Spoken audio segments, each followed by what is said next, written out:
Je m'appelle Lily Plante et je suis athlète en cyclisme sur route et sur piste sur l'équipe nationale. Dans le projet Voix de sportive, je vais à la rencontre de plusieurs femmes pour parler des impacts du sport dans leur vie, des défis rencontrés et de la passion pour leur discipline. Suivez-moi dans plusieurs capsules pour parler de l'engagement des femmes dans le sport. Bonjour à tous. Aujourd'hui, j'ai le plaisir d'être avec Caroline Vézina, qui est coordonnatrice des programmes universitaires au RSEQ et ancienne athlète en badminton. Bonjour Caroline, comment vas-tu? Salut Lily, ça va super bien, puis toi? Oui, merci. Donc, d'abord, je voulais un peu que tu nous parles de ton parcours d'athlète. Oui, bien, mon parcours d'athlète a commencé très jeune. Dans ma famille, on a été chanceuse. Là, nos parents, ils nous ont mis dans le sport très tôt. Donc, on a joué à la balle molle, on a fait de la danse, de la natation, du soccer, de la nage synchronisée. Donc, on les a quand même toutes essayées. On s'est vraiment plus concentré sur la balle molle pendant notre jeunesse, donc jusqu'à l'âge de 18 ans à peu près. Mais en parallèle de ça, quand j'avais 12 ans, j'ai commencé à jouer au badminton en éducation physique en secondaire 1. Puis j'ai vraiment aimé ça. Je me trouvais pas mal bonne. Puis en plus, je commençais à battre les garçons dans ma classe. Fait que je me suis intéressée à ce sport-là. Je me suis inscrite sur l'équipe parascolaire. Puis c'est comme ça que j'ai fait mon premier tournoi où j'ai vraiment tripé. J'ai fait de plus en plus de tournois. Je me suis informée sur l'équipe régionale. J'ai embarqué dans l'équipe régionale. Mes deux sœurs aussi ont commencé à faire le sport comme moi. Donc, c'était vraiment rendu un sport familial. Mes parents se sont impliqués aussi dans l'organisation. Donc là, j'ai monté les échelons. Je voulais rentrer sur l'équipe du Québec. Ça m'a pris 5 ans à rentrer sur l'équipe du Québec. Donc, il faut toujours persévérer quand on veut quelque chose. Une fois que je suis rentrée, je suis restée pendant 8 ans sur l'équipe du Québec. Puis là, c'est là que j'ai vraiment pu monter les échelons. Les niveaux, commencer à gagner des tournois provinciaux canadiens. Je me suis même rendue au championnat du monde universitaire en Corée du Sud. Puis ça, c'est grâce au fait aussi que j'étais dans le réseau scolaire, le RSEQ, justement. Donc, je suis rentrée sur le réseau scolaire dès le secondaire 1 jusqu'à toute mon université. Pendant mes études en génie civil, j'étais sur l'équipe des Carabins Université de Montréal. Puis même quand j'ai fini mon bac, j'ai décidé de faire une maîtrise pour jouer un an de plus sur l'équipe. C'était vraiment mes plus belles années, en fait, là, au RSEQ. Puis, une fois que j'ai commencé à travailler comme ingénieur, là, c'est vraiment devenu plus difficile de concilier le sport de compétition avec le travail. Donc, j'ai arrêté ça, mais ça m'a permis de découvrir plein d'autres sports que j'aurais voulu essayer, mais que je ne pouvais pas parce que j'étais trop concentrée sur le badminton. Donc, j'ai découvert le squash avec mes nouveaux collègues. J'ai fait un triathlon, j'ai fait de l'entraînement de cardio-box pendant 2 ans. J'ai découvert le yoga show, le tennis, le jogging. Cette année, justement, j'ai découvert les sports d'hiver pour la première fois. Je fais du ski alpin, j'ai fait du ski de fond, j'ai recommencé à faire du patin. Donc, je suis vraiment multisport. Puis j'aime ça dire aujourd'hui, quand les gens me demandent c'est quoi mon sport préféré, j'en ai pas vraiment. J'aime beaucoup la balle molle, c'est sûr. Mais j'aime tous les sports. Donc, c'est ça que j'aime aussi de mon parcours d'athlète. Ben, c'est super le fun, c'est ça. On a eu une entrevue avec Marianne qui parlait justement de l'importance de faire plusieurs sports puis d'essayer plusieurs affaires pour pas avoir être trop spécifique à trop jeune. Donc, c'est vraiment super que tu aies eu la chance de faire vraiment plusieurs sports. Caroline, pourquoi est-ce important de parler de l'engagement des femmes dans le sport particulièrement? Ben, moi, je considère que c'est important de parler de l'engagement des femmes dans le sport parce que c'est bon pour la visibilité. On veut encourager les jeunes femmes dès leur plus jeune âge à participer à des sports. Surtout qu'on sait que la majorité des adolescentes arrêtent le sport une fois rendues au secondaire. Donc, donc, moi, je pense que c'est important de parler du sport pour les encourager à persévérer dans le sport parce que ça peut, moi, en tout cas, dans mon parcours, c'était vraiment un moyen d'épanouissement. C'est à travers le sport que je suis devenue la femme que je suis aujourd'hui, puis c'est ça qui m'a guidée toute ma vie dans mes décisions. Donc, j'aimerais vraiment ça, qu'on en parle plus pour qu'il y ait plus de femmes qui puissent vivre cet épanouissement-là, puis qui découvrent leur passion à travers le sport, parce qu'il ne faut pas avoir honte d'être passionné par le sport, même si on est une femme. Tu sais, c'est vraiment quelque chose qui est gratifiant au quotidien.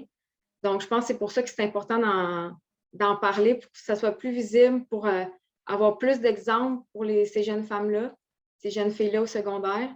Donc, c'est ça que je pourrais résumer ça à ça. Donc, que ça soit des exemples pour encourager les plus jeunes pour qu'il y ait moins de décrochage du sport. Oui, c'est vraiment une excellente raison. Tu as eu un changement de carrière dans ta vie. Ça a été quoi l'élément déclencheur, de ce choix-là de changer de carrière? Ben, en fait, on dit beaucoup aujourd'hui que la pandémie, c'est beaucoup de négatif, mais pour moi, ça a été vraiment positif parce que c'est vraiment ça qui m'a fait faire un pas de recul. Ça m'a fait réaliser que la vie est courte, puis justement, il faut faire ce qu'on aime, il faut faire notre passion. Puis moi, j'ai juste réalisé que c'était vraiment ça ma passion, c'était le sport. Puis il y a un jour, c'est vraiment drôle, mais j'ai rêvé. C'est vraiment un rêve que j'ai fait dans la nuit qui m'a fait réaliser que je pouvais changer de carrière.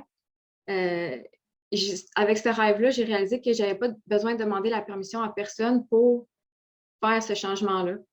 Parce que c'est ma carrière, c'est mon parcours, c'est ma passion. Donc, cette journée-là, j'ai décidé que je changeais de carrière. J'ai appelé une conseillère en orientation. Je me suis vraiment entourée de l'aide que j'avais besoin. Puis, elle, cette personne-là m'a beaucoup aidé à apprendre à me connaître. On a fait des tests ensemble de personnalité, d'intérêt, de compétences.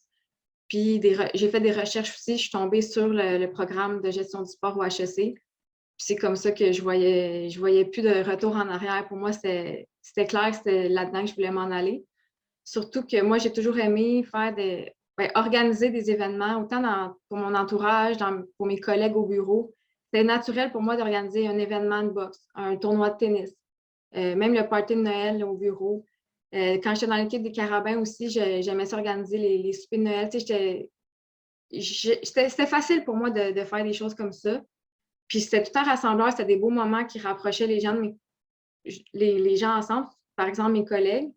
Puis je me suis dit, pourquoi pas aller gagner ma vie avec ça? Je vais voir les possibilités qui existent. Donc, c'est comme ça que j'ai décidé de faire le saut.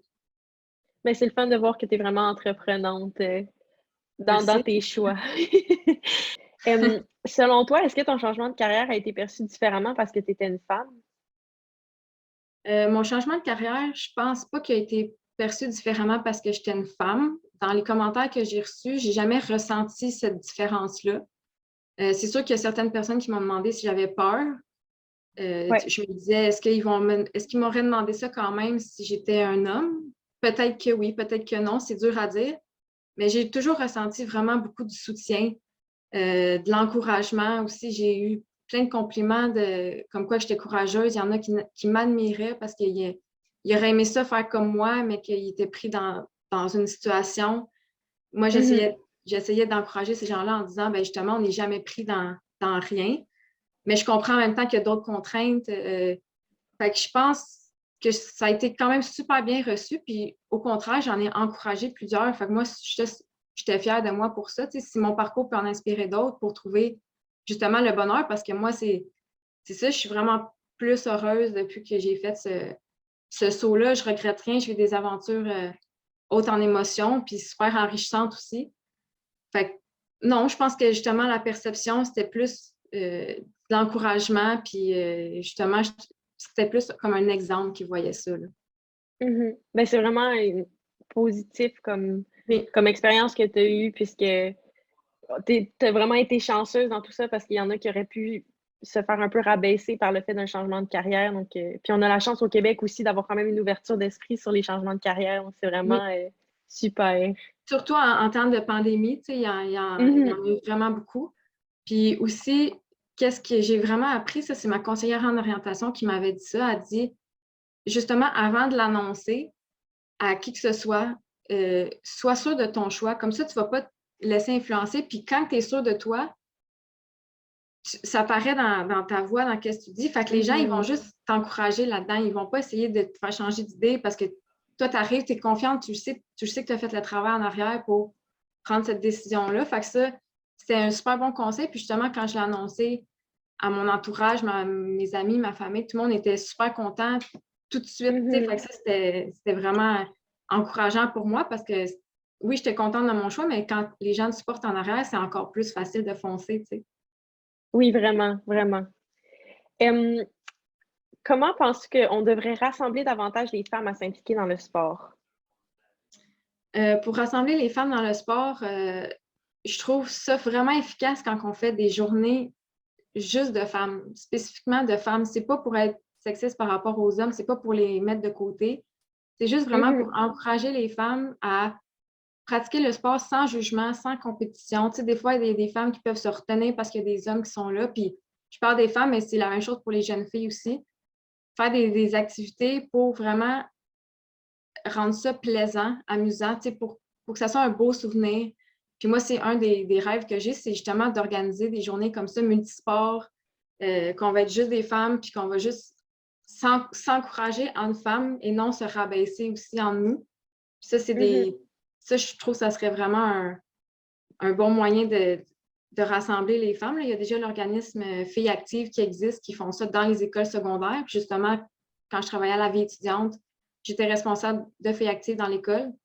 Puis au début, on était juste 4-5 élèves. Puis même si on était 4-5, moi, j'essayais toujours de rendre ça le fun, positif pour elles, pour que ça soit, pour qu'elles aient le goût de revenir. Tu sais, c'était pas une obligation. C'était pas, il n'y avait pas quelque chose à gagner au bout. Donc, ça pourrait être un des moyens de rassembler les femmes dans le sport. Puis une fois qu'on est rassemblés, bien là, c'est là que ça donne le goût de s'impliquer davantage au niveau justement de la gestion, d'être arbitre, d'être entraîneur, parce que tu sais c'est quoi le sport, fait que tu as le goût d'aller t'impliquer pour après ça partager ça aux autres. Fait que je pense que ça commence vraiment de là, c'est d'en faire ensemble. Puis plus qu'on va en faire ensemble, plus qu'on va prendre justement c'est les places importantes au niveau du sport, puis on va pouvoir discuter de plus en plus avec les hommes, avoir de plus en plus de visibilité. Puis c'est comme ça qu'on va réussir à prendre notre place. Là. Moi, je le vois comme ça, en fait. Ben, comme je vais faire un petit rappel avec ce que tu as dit, tu sais, quand tu as fait ton changement de carrière, quand tu l'as annoncé, tu as dit que tu étais confiante. Mais Ouais. je pense que si les femmes, on arrive à être confiantes puis à affirmer qu'on veut faire du sport ou qu'on a notre place dans le monde du sport, ça peut faire vraiment toute une différence. Oui. Puis, si je peux revenir à l'importance de la place des femmes dans le sport, moi, j'aimerais ça qu'on arrive un jour à ce qu'on n'ait plus besoin de se justifier. Je peux donner un exemple pour ça, c'est que quand j'ai vu, je crois que c'est les Olympiques d'été, à la Balma, justement, il y avait une lanceuse des États-Unis. Ils ont annoncé à la télévision qu'elle gagnait maintenant 1 million de dollars. C'était la première femme à avoir signé un contrat de 1 million de dollars. Mais le commentateur a ajouté qu'elle devait prouver pourquoi elle méritait 1 million de dollars. Alors que tous les joueurs de baseball, tous les joueurs de hockey, tous les joueurs de football ont des contrats de plus de 1 million, puis jamais on entend qu'ils doivent se justifier. C'est comme la norme. Fait que ça, j'aimerais un jour qu'on arrive à plus dire ça, puis que les femmes aient autant, parce que l'énergie qu'elle met dans son entraînement, je suis sûre que c'est autant d'énergie que l'homme qui joue au baseball, tu sais. Mais c'est juste une histoire de culture, puis c'est juste justement d'avoir de plus en plus de femmes, la visibilité des femmes dans le sport, puis on pourrait enrayer ce genre de discours-là. Vraiment. Ben, merci vraiment beaucoup pour l'entrevue, Caroline. Ça fait plaisir, là, merci. Ça fait plaisir, merci à toi. Là. Je trouve ça super intéressant comme projet. Oui, ben c'est ça. Ce que je retiens vraiment de l'entrevue, c'est la confiance que tu as eue dans ton changement de carrière, que tu n'as vraiment pas hésité à foncer.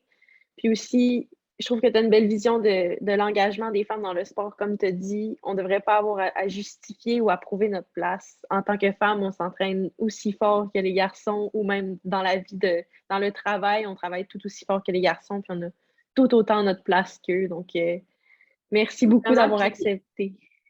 Ça me fait plaisir. Puis si je peux ajouter aussi, le sport, ça l'amène vraiment beaucoup un sentiment de confiance en soi, justement.